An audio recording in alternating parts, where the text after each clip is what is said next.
I think it's another 11. Bow shoots better than I thought.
This is the review on the Darton Consequence. What's so special about this bow? There's been a lot of talk about this bow. Well, in my opinion, this bow is like a budget price bow with top end to mid-range features. It's incredible what you get in this bow. And there was a lot of hype about this bow. So I decided to do a review on this to see if the hype is true. Let me just give you a bit of a background about this bow. It was launched late last year. We ordered our first bows in December, and the 1st of December. And this bow replaces the Maverick XT. The Maverick XT was a mid-range bow, was a speed bow, very good bow. A lot of people use it. We sold a lot in South Africa, and I loved it. You know, for the price tag, what you got was incredible. And then they launched this bow, and then I saw the price tag, and it was kind of a moment of, I wanted to know what's going on here. Why is it so cheap? And it's still a lot of money, like $6.99 is what it goes for. But in comparison to other bows, it's a lot cheaper. Everything got expensive, I know, these days. But in comparison to other bows, it is quite substantially cheaper. You get cheaper bows, but also then you can see it's kind of cheap, if you know what I mean. This bow, it's hard to tell and where they cut the cost. And I took the Sequel out of the box, and then I took the Consequence out of the box, and you can see there's a price difference. You can see it. The Sequel, you know, there's a lot of cutouts on the riser. The machining is better on it. It's got more speed. You got more options. You got a 31 and you got to get a 33 Sequel. The options on axle to axle. It's got a higher speed rating. But besides that, is the components are exactly the same. So the only difference that you'll notice is the riser. It's got the same roller guard. It's got the same limbs. It's got the same limb pockets, and it's got the same BBS cam system. And even the axles are the same. It's got a 1/4-inch axle with a 5/8 bearings. It's got adjustable mods. You can choose the let off between, you can adjust the let off between 87 as it comes out of the box, and you can take it down to 80 with a bigger post that you put on over there. It's got the same limbs as I said. It's a 0.870 thickness for stability. It's got the same limb pockets. This is exactly the same limb pockets as on the Sequel, and it's also the same limb pockets even that they use on their target bows. They bought in a bow that's affordable to most people, and that suits a large majority of the style of bow that it is for the style of hunting you're going to do. It's a short axle to axle 29.5. It's perfect for a tree stand hunter or ground blind. So what does that mean? Well, for the Eastern style hunter, the Whitetail Hunter, this bow is a good axle to axle. It's a 29.5, which I know like most Whitetail Hunters love. The compactness is easy to carry to the tree stand. Your shots are not overly far. It's usually in the woods and it's usually dense, and you know, you sit by a trail and the furthest you can see is 20-30 yards anyway. So you know, for that kind of hunting, this bow is perfect. It's got a 7-inch brace height, which will, for most people, will mean forgiveness. We're going to test it later in the field, and we're going to see the accuracy of this bow.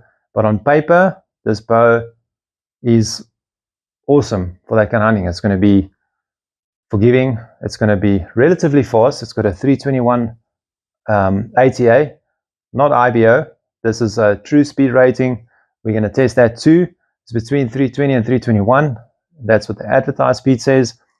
And your poundage that you get it is 50, 60, and 70. Obviously, the 70 will be the max. And if you've got a 70-pound bow, you can turn it down to 60 and maybe a little bit below. Now, let's look at the strings. Even the strings are 452X. It's the same as on the sequels. You've got your black strings, and then you've got your natural material, which is claimed to be 10% stronger on the string side. And I know a lot of target guys use it, and they feel that they do last longer, and I can say the same. It gets dirty a little bit quicker, but for 10% more strength, you know, in my opinion, it's worth it. If you want to go into more depth about the cam, your adjustment will be between 26 and 31.5 inches of draw length adjustment. That's quite a lot. That's on one mod. You don't need to change mods. If you buy this bow, you can set it anywhere between 26 and 31.5. That's quite impressive. The fixed module bows and the swapping out of mods, you know, it's kind of, you know, they say it's more efficient. I don't know, like, but let's say it is true. If you lose 2 feet a second efficiency with a rotating mod, I'm going to take it, because it takes a lot of pain out of adjusting bows and playing with draw length. When you sell the bow, you know, all that stuff, it's like it adds up. Like, it just, to swap out mods becomes a pain, and becomes expensive. It even has this limb bolt barrel that comes out on the sequels and all the top end bows. They haven't changed that. They don't drill directly into the riser, which I like, especially when you're playing a lot with your draw weight, turning it in and out. And also, Darton recommends when you put it in a press, you have to turn it 4 turns out. And you know, if you do that with a riser that doesn't have the barrel, it's drilled directly into the riser, you may find some riser or material fatigue, and then you can't replace it. It's like, because it's the whole riser. And the grip on this is the same as on the sequels and the Exodus, and also the Pasha. So they standardize on grips, which is great. The grip feels really awesome. I've shot this bow a couple of times, but I'll shoot it outside and I'll give my feedback about it. I'm not going to say anything about it now. It is it's a very comfortable grip. It's a little bit, if you're used to the Spectras and the Veracity, it's a little bit more rounder, similar to the Prelude. And it's a bare riser. You shoot off the bare riser. There's no rubber. I like that because, you know, you get less torque on your bow. If you do like a little bit of a more rubbery grip, you can always add something later. You can, I believe there are people making grips for this bow. I just don't have the details on this. And you can also wrap some tennis racket tape around the grip to give you that warm feeling if you hunt in the cold. The other thing I can add is there are more detail these days on the machining of the cams. There was this patch where it went through where the edges of the posts were a bit sharp. So when you know, like, have to twist your peep or replace strings, those edges would cut the serving. I believe it's when the machine heads get, like, when the machining tools get a little bit overused and blunt, they supposedly do it. That's what I've heard. I'm not 100% sure. But anyway, they've improved that a lot. And also the quality is just amazing. So that's the overall, you know, talk about the bow. We're going to do some testing now. We're going to check the axle to axle like on the previous bows. We're going to check the draw length. We're going to check the brace height. We're going to do a paper tune test to see how easy it is to tune. We're going to do a speed test with a 350 grain arrow, 70 pounds, 30 inches of draw, like a standard ATA. We're going to see how close it is to those specs, and if it's not, we'll set it as close as we can to that specs and then shoot it through the chronograph. And then we'll do that torque test where we add a little bit of weight to the side on full draw, and then we pull it with a scale and see if it moves an inch, what it reads on the scale, and that will tell you how easy it is to torque in hand. I predict it won't be easy, because if you look at the limb pocket angles, this is almost like this is between a target bow and a hunting bow, and it's not as like parallel as on a lot of hunting bows, and it's going to be harder to torque, and it's going to sit more straight in your hand. So yeah, let's get going and let's see what we come up with. We're going to do the measurements now and check all the relevant specs and see how close we are. And we're going to start off with the axle to axle. Supposed to be 29.5, and I can confirm it's exactly 29.5. The brace height is 7.5. I hope I said that earlier. I think I did. If I didn't, it's supposed to be 7.5. So let's see. 1/8 over. So that's pretty close. And can't complain about that. At least it's over, not under. And let's check. I've got a brand new one here. Let's check the weights on this, the physical weight. It's advertised as 4.3 pounds.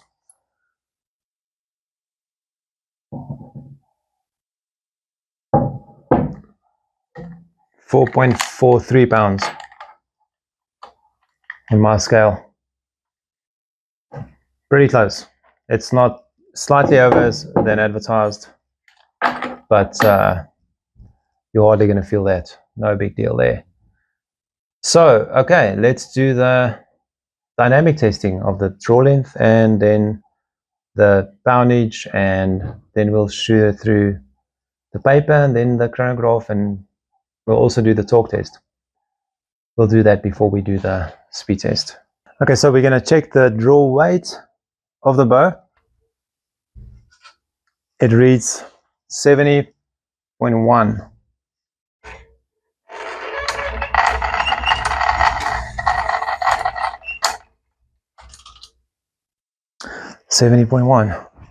Okay, so let's check the draw length.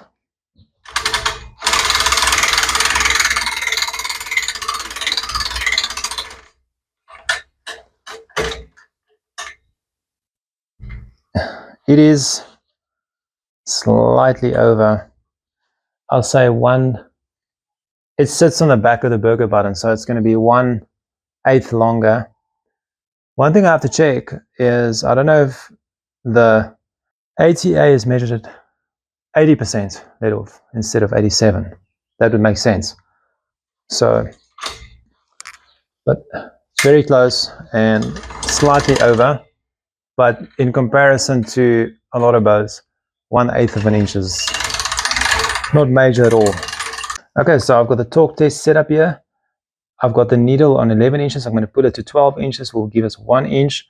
I've got a scale here, and then the distance is 8 inches to the bow on the stabilizer, and then I'm going to pull it and then see what measurement we get, how much resistance it gives us.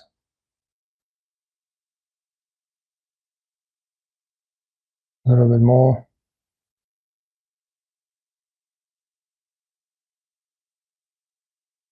£2.4. Not surprised at all. A little bit, I must admit. It's more than I thought. It's almost a pound more resistance than the sequel. So it just shows you how geometry affects your torque. How easy, the more parallel it is, the easier it's going to torque in your hand. So that was a very interesting test. I went back to check the sequel, and the sequel read 1.6 pounds, which I thought was pretty good. This was 2.4. I expected it to be more because of the geometry. The geometry affects the way the bow talks in your hand a lot more than you think, or than, you know, like most people think. You know, it's like the limb pocket design, this is not as parallel, and also your riser straighter, it's not reflexed. Parallel and reflex equals it shoots nice in your hand, but also it might talk a lot easier than these kind of bows. That's quite impressive. And when I pull that scale, you can feel there's a lot of resistance, and that bow just wants to stand straight. It doesn't want to budge under pressure. You really have to pull it. So yeah, interesting test, and I'm glad we did it. Okay, so we're going to do the paper tuning now. We're going to check how close it is to a bullet hole. I've got it adjusted 13/16 from the riser, 70 pounds, 30 inches draw, and Spartan 300 spine, Black Eagle. So let's see what it does through paper.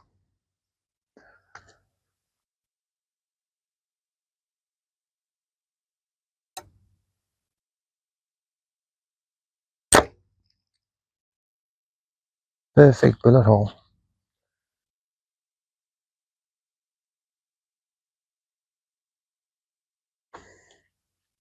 Happy with that. Okay, so we're ready for the speed test. This is an ATA speed test, 70 pounds, 350 grain arrow, and 30 inches draw. And let's see what it does over the crony. The rating is 320 to 321.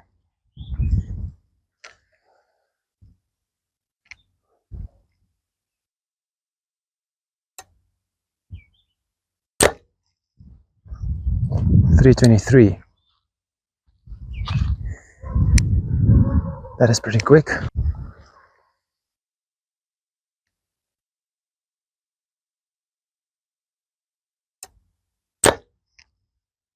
.323.5.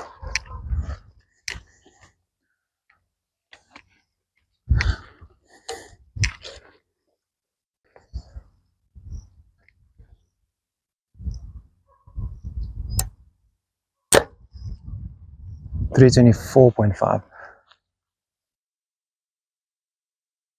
Okay, so again, it's a little bit faster than Darton would advertise, but I think it's exactly on spec because it's that 1/8 longer when we measure it, so it does make sense. But that's pretty fast for a 7.5 inch brace-side bow. So I'm happy with that. Okay, so now for the fun part, we're going to actually shoot the bow and see how accurate the bow performs on our standard test that we're doing now. It's a field target. The one is a field target, and we'll shoot 2 arrows on 50, 2 arrows on 40, and 2 arrows on 30. And then we'll do it again, but this time on a 3D big target. And while I'm shooting, I'm going to comment how the bow feels, how quiet it is, and just a bit of feedback as we're doing the test. It's a little bit more windy today than it was with the sequel, but then again with the sequel it was a little bit dark, so it's a bit of an equalizer, and we're going to get started. I've already set up on 50 here, and we're going to start on the field target. So 2 shots on 50.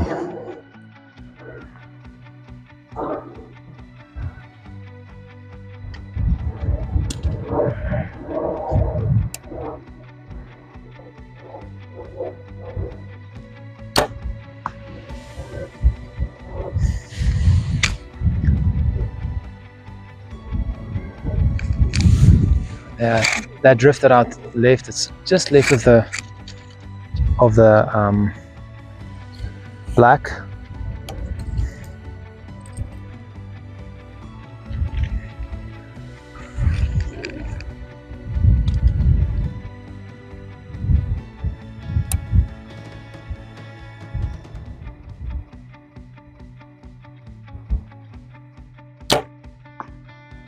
I think that was a bit better. I did give it a slight bubble. Yeah, that's a good shot. The wind is coming a bit from the right, and we're going to move to 40 now. But before we go, the bow draws as easy as a sequel. It's very smooth drawing. We've got it on 70 pounds. The shot is quiet. There's no vibration, and even the, you know, like there's no hand shock or nothing. So for this price point of bow, it's great. So yeah, let's go to the next one. Okay, so now we've moved to 40 yards, and I've got one in the X, which counts as a 6, and I've got one in the 4. So yeah, it's 10 points so far. So it's on par basically.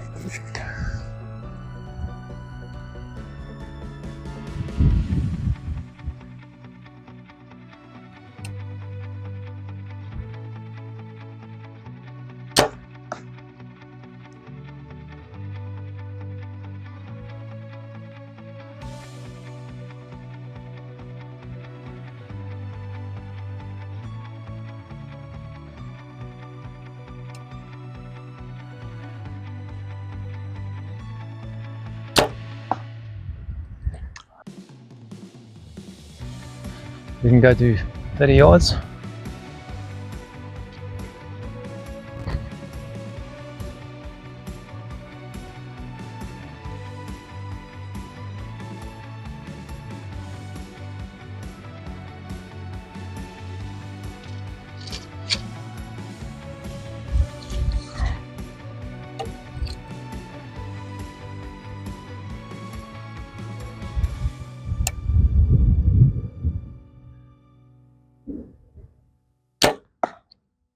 Okay, so this is the last shot on 30 yards. Last arrow on 30.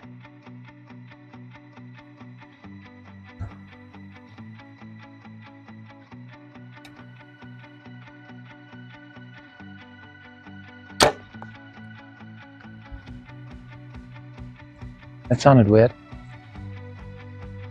Sounded like a Robin Hood.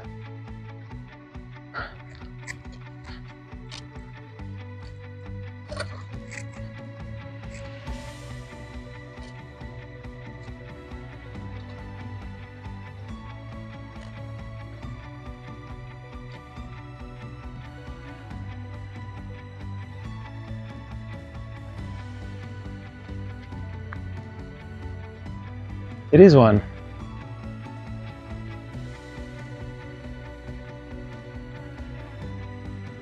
It did sound a bit funny. That's a pretty good group as well. Okay, so that's a pretty good group. I've got 2 X's, I've got 3 5s because of the Robin Hood, and then a 4. It drifted out slightly, so that gives us a total score of 31. So we're going to shoot on the 3D target now. It's IBO scoring, so it's 11, 10, 8 and 5. So this is 30 yards. We're going to start on 30 and then move back.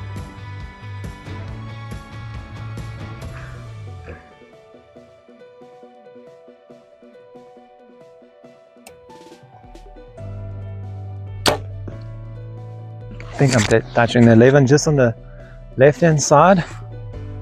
I must say this bow it's not a bad aiming bow for 29 axle to axle. It's actually it feels like a mini target bow. There's a little bit more movement because it's 29.5 inch axle to axle, but I must say it feels like a mini target bow.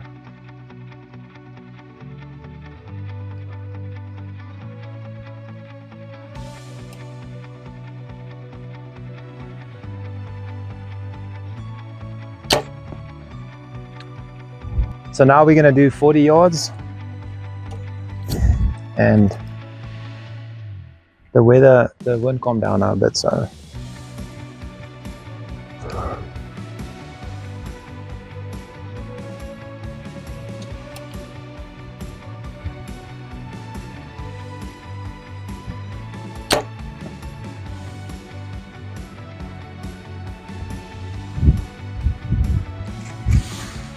another 11.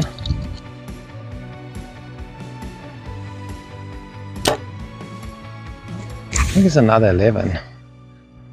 Oh, shoots better than I thought. Okay, so now it's the last 2 shots on 50, and so far it's looking very good.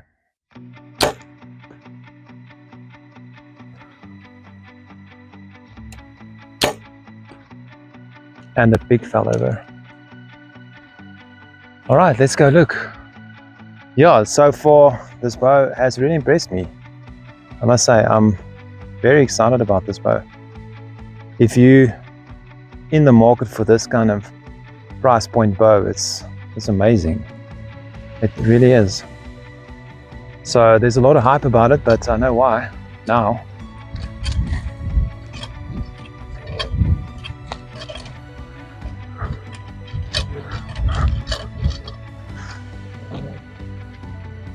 Okay, so as the pig fell down, we can score it. That's an 8. The last shot was an 8, because it did shoot a bit high on 50, but that's fine. We're gonna leave it like that.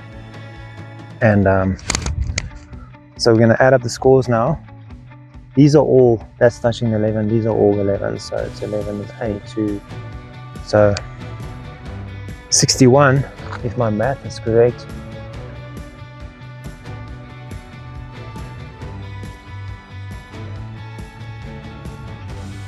And that concludes the accuracy test for the Darton Consequence.